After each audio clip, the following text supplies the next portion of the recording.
नमस्कार दोस्तों, मैं हूँ पूजा अनिल और मैं आज आपके लिए लेकर आई हूँ एक छोटी सी कहानी, एक लघु कथा जिसे लिखा है शशि पाधा ने।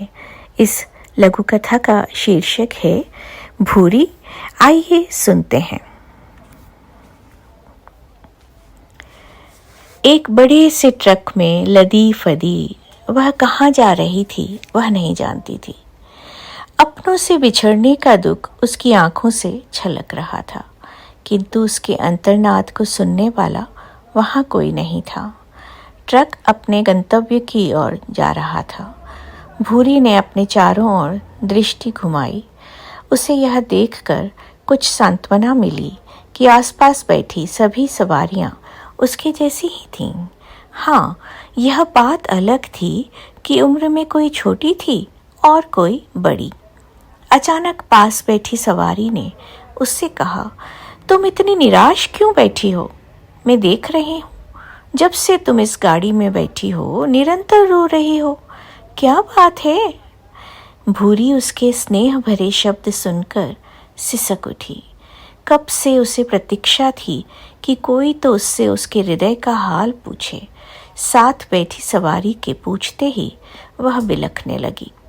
सिसकते हुए उसने कहा, वे सब मुझसे बहुत प्यार करते थे।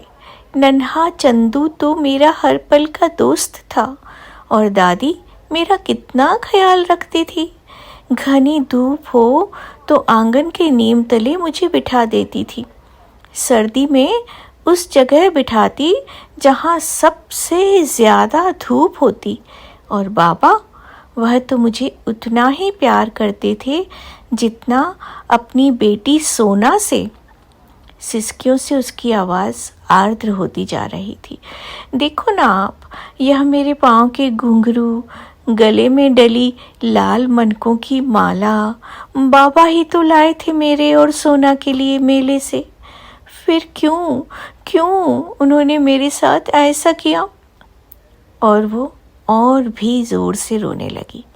कुछ दूर बैठी एक अधेड़ उम्र की सवारी भूरी का रुदन सुनकर विचलित हो गई। उसको प्यार से देखते हुए बोली, जानती हूँ तुम्हारी पीड़ा, लेकिन उनकी भी कुछ मजबूरी रही होगी। भूरी ने बड़े कौतूहल से उनकी ओर देखते हुए पूछा, आप ही बताइए कि उनकी क्या मजबूरी रही होगी?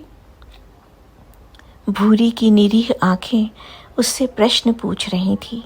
उस अधेड़ सवारी ने कहा, बिटिया, जब वो तुम्हें गाड़ी तक छोड़ने आए थे तो सभी की आंखों में आंसू थे। मैंने एक बाबा को यह कहते हुए सुना था कि अगर भूरी अच्छे दामों में बिक जाएगी तो हम अपनी बेटी सोना की शादी के लिए अच्छा दहेज जुटा सकेंगे। भूरी को कुछ बात अब समझ आ रही थी। कई दिनों से घर में सोना के विवाह की चर्चा सुन रही थी और उसे यह भी पता था कि लड़के वाले भारी दहेज की मांग कर रहे थे। तो हम कहाँ जा रहे हैं सोना के लिए दहेज जुटाने? भूरी ने उत्सुकता से पूछा। बिटिया, हम सब पशु मेले में जा रहे हैं। वहाँ हमारे जैसों की खरीद फरोख्त होती है, उसने बड़ी सहजता से कहा। भूरी की पीड़ा अब कुछ कम हो गई थी। अपने आंसू पोंछकर वो छूटे हुए गांव की दिशा में निरीह आंखों से देख रही थी। मन ही मन उसने सोचा, सब बेटियों को एक न एक दिन अपना पीहर छोड़ना ही पड़ता है और आज मुझे भी। सामने अनजान रास्ता था।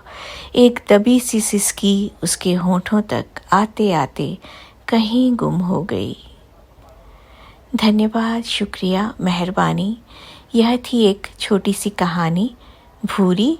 मैं हूँ आपकी साथी पूजा अनिल और इस कहानी को लिखा था शशि पाधा ने। धन्यवाद। आपसे फिर कभी कहीं इसी तरह मुलाकात होगी। तब तक नमस्कार।